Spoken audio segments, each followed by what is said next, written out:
बिस्मिल्लाहिर्रहमानिर्रहीम। आज हम पढ़ेंगे डिजिटल फ्लोरोस्कोपी के बारे में। डिजिटल फ्लोरोस्कोपी हमारे पास एक एडवांस फॉर्म ऑफ फ्लोरोस्कोपी है। पिछला जो हमने डिस्कस किया था वो हमने किया था अबाउट कन्वेंशनल फ्लोरोस्कोपी, मतलब सिंपल फ्लोरोस्कोपी जो थी हमारे पास। अब हम जो डिस्कस करेंगे वो डिजिटल फ्लोरोस्कोपी। डिजिटल फ्लोरोस्कोपी हमारे पास एक एडवांस्ड फॉर्म ऑफ फ्लोरोस्कोपी है। दो चीज़ें जो कि बहुत याद रखने की हैं इसमें जो इम्पोर्टेंट है,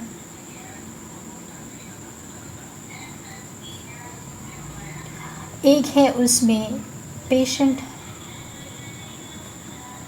रेडिएशन डोज, कि इसमें पेशेंट रेडिएशन डोज हमारे पास कम होता है, और सेकंड जो है इसमें हमारे पास एडवांस्ड ऑप्शंस प्रेजेंट होते हैं, ठीक है, जो कि हमारे पास कन्वेंशनल फ्लोरोस्कोपी में प्रेजेंट नहीं होते हैं। अब हम इन दोनों के कंपैरिजन करते हैं, डिजिटल फ्लोरोस्कोपी का with the conventional fluoroscopy.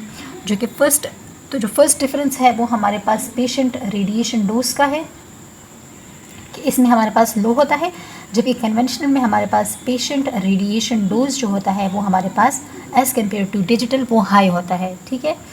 Second जो डिफरेंस है वो हमारे पास है स्क्रीन्स का, कि डिजिटल फ्लोरोस्कोपी में हमारे पास 2 या मल्टीपल स्क्रीनिंग होती हैं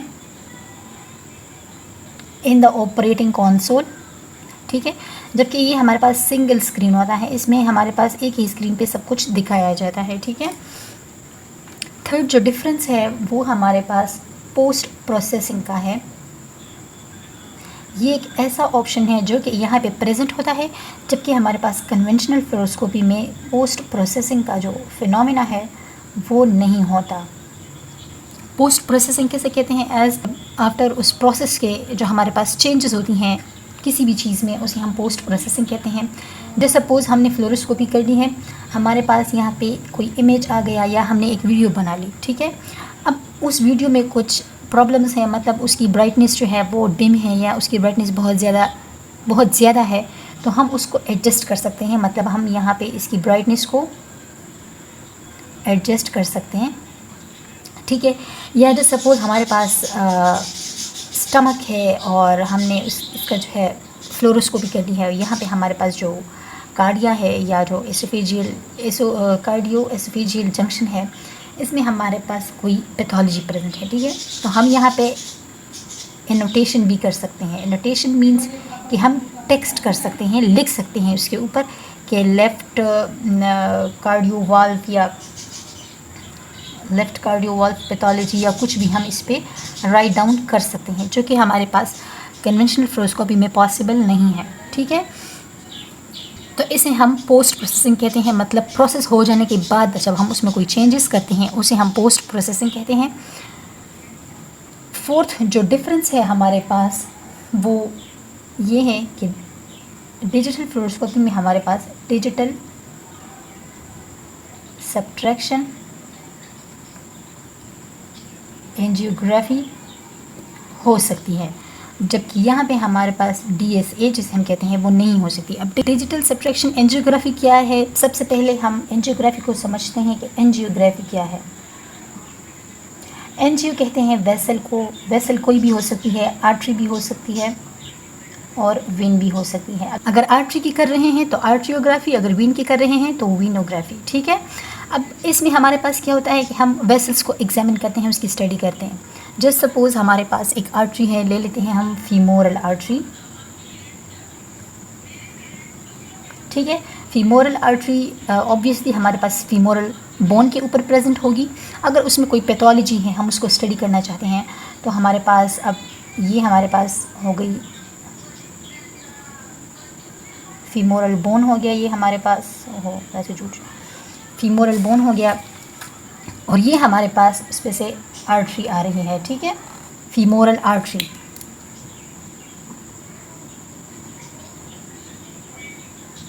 अब यहाँ पे हमने इस फीमोरल आर्टरी को जो स्टडी करना है, तो अगर हम इसका कोई रेडियोग्राफ लेंगे तो वो हमारे पास कुछ इस तरह आएगा कि अगर हम इस थोड़े से हिस्से का ले रहे हैं तो ये हमारे पास यहाँ पे ये बोन आएगा, उसके ऊपर हमारे पास इस तरह फीमोरल आर्टरी आ जाएगी। तो हमारे पास जो बोन की डेंसिटी है तो वो भी ज़्यादा है, तो बोन भी हमारे पास जो है वो वाइट नज़र आएगा। जिसकी डेंसिटी ज़्यादा होती है उसकी ब्राइटनेस भी उतनी ही ज़्यादा होती है, तो बोन हमारे पास वाइट नज़र आएगा। और हम कंट्रास्ट देंगे। अब फीमोरल आर्टरी को स्टडी करने के लिए हम कंट्रास्ट देंगे, ठीक है। जब हम कंट्रास्ट देंगे तो हम जब कंट्रास्ट यहाँ फीमोरल आर्टरी तक पहुँचेगा तो हम फ्लोरोस्कोपी वहाँ से ऑन कर देंगे। फिर हम स्टडी करेंगे तो बोन भी वाइट नज़र आएगा, और जैसे कि हमने कंट्रास्ट दिया हुआ है तो वो जो आर्टरी है फीमोरल आर्टरी वो भी हमारे पास वाइट नज़र आएगी क्योंकि उसमें कंट्रास्ट गिवन है, ठीक है। तो हमारे पास इन दोनों में डिफ्रेंशिएट करना मुश्किल हो जाएगा, हम नहीं कर पाएंगे। तो हमारे पास एक ऐसी टेक्निक मौजूद है डिजिटल फ्लोरोस्कोपी में जिसमें हमारे पास जो पिछले वाला हिस्सा है मतलब बोन है उसके पीछे, तो वो हमारे पास बिल्कुल सब्ट्रैक्ट हो जाता है। मतलब अगर हम इसका डिजिटल फ्लोरोस्कोपी पे रेडियोग्राफ लेंगे तो हमारे पास इस तरह का जैसे सिर्फ बोन आएगा और उसके ऊपर जो हमारे पास पैथोलॉजी प्रेजेंट है वो हमें साफ साफ दिखाई देगी, ठीक है। इसे हम कहते हैं सब्ट्रैक्शन एंजियोग्राफी। ये सब्ट्रैक्शन एंजियोग्राफी है। ये ऑप्शन हमारे पास डिजिटल फ्लोरोस्कोपी में प्रेजेंट है और कन्वेंशनल फ्लोरोस्कोपी में हमारे पास प्रेजेंट नहीं है। अब हम देखते हैं, हमने पहले डिस्कस किया था कि पेशेंट रेडिएशन डोज इसमें कम होता है। किस तरह कम होता है वो देखते हैं हम। अब इन तीनों का अगर हम कंपैरिजन करते हैं तो हमारे पास जो रेडियोग्राफी है इसमें हमारे पास MS का अगर हम बात करें तो MS हमारे पास रेडियोग्राफी में हम देते हैं 200 mm। मतलब 200 ज़रूरी नहीं है कि 200 ही हो, हंड्रेड्स में देते हैं बस। लेकिन इसका अगर हम देखें तो 200 mm है, लेकिन इसका पेशेंट रेडिएशन डोज जो है ना वो हमारे पास कम है। क्यों? बिकॉज़ ये हमारे पास माइक्रो या मिली सेकेंड के लिए दिया जाता है, इसका टाइम ड्यूरेशन कम है। तो अगर हमारे पास MS ज़्यादा भी है लेकिन उसका ड्यूरेशन कम है तो पेशेंट रेडिएशन डोज उसका कम हो गया, ठीक है। अब कन्वेंशनल फ्लोरोस्कोपी में हम देते हैं 5 mm, जो कि हमारे पास नॉर्मल रेडियोग्राफ के कंपैरिजन में बहुत ही कम है, लेकिन इसका पेशेंट रेडिएशन डोज ज़्यादा है। क्यों ज़्यादा है? इसकी वजह यह है कि इसको कंटिन्यूस सप्लाई होती है। हमने एक्सरे ट्यूब जो है वो कंटिन्यूसली ऑन किया होता है, तो कंटिन्यूस सप्लाई की वजह से मतलब 5 या 10 मिनट्स के लिए हम जो है इसे ऑन रखते हैं तो हमारे पास पेशेंट रेडिएशन डोज जो है इसका हाई होता है। अगर हम डिजिटल फ्लोरोस्कोपी की बात करें तो वो हमारे पास वो भी हंड्रेड्स में होता है, मतलब 200 से या कम होता है या ज़्यादा होता है या कम होता है, ठीक है। तो ये हमारे पास इसमें पेशेंट रेडिएशन डोज जो है वो कम होता है। क्यों? हालांकि इसका जो MA है वो भी ज़्यादा है लेकिन इसका पेशेंट रेडिएशन डोज कम है। क्यों? क्योंकि ये हमारे पास फॉर द स्मॉल इंटरवल्स होता है, ठीक है। फॉर स्मॉल इंटरवल्स इसे हम ऑन या ऑफ करते हैं। तो ये प्रॉपर्टी है, इसे हम पल्स प्रोग्रेसिव फ्लोरोस्कोपी कहते हैं।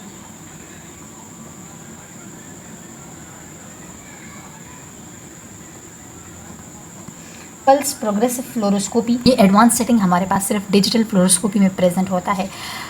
जो पल्स प्रोग्रेसिव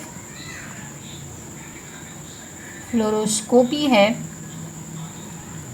ये हमारे पास, अब पल्स प्रोग्रेसिव फ्लोरोस्कोपी क्या है? जब हमारे पास ट्यूब जो है वो ऑन या ऑफ होता है एट रेगुलर इंटरवल, ठीक है। हमारे पास जो एक्सरे ट्यूब है वो हमारे पास ऑटोमेटिकली ऑन और ऑफ होता है अकॉर्डिंग टू द सिचुएशन, तो हमारे पास उसे हम पल्स प्रोग्रेसिव फ्लोरोस्कोपी कहते हैं। तो ये हमारे पास ट्यूब जो है वो ऑन ऑफ होता है एट रेगुलर इंटरवल्स ऑटोमेटिकली, तो इससे हमारे पास जो पेशेंट रेडिएशन डोज है वो हमारे पास कम होने में हेल्प मिलती है, ठीक है। इस प्रोग्रेसिव को रन करने के लिए हमारे पास एक जनरेटर की ज़रूरत होती है जो कि ऑन और ऑफ होगा, ठीक है, जो कि ऑन और ऑफ करेगा। तो अब वो टाइम जिसमें जनरेटर जितना जल्दी ऑन होता है उसे हम कहते हैं इंटरोगेशन टाइम,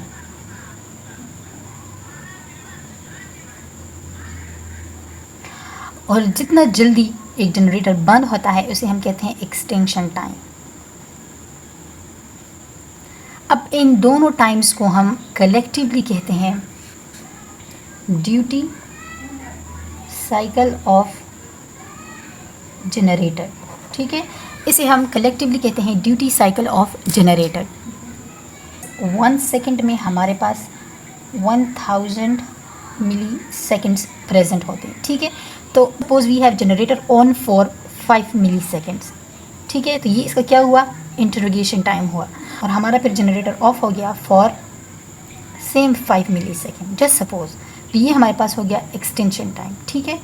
तो इनका जो ड्यूटी टाइम है वो क्या हो गया, integration time plus extension time. तो हमारे पास 5 × 5 is 10 millisecond, which is the most suitable time, और ये बनता है हमारे पास 10%,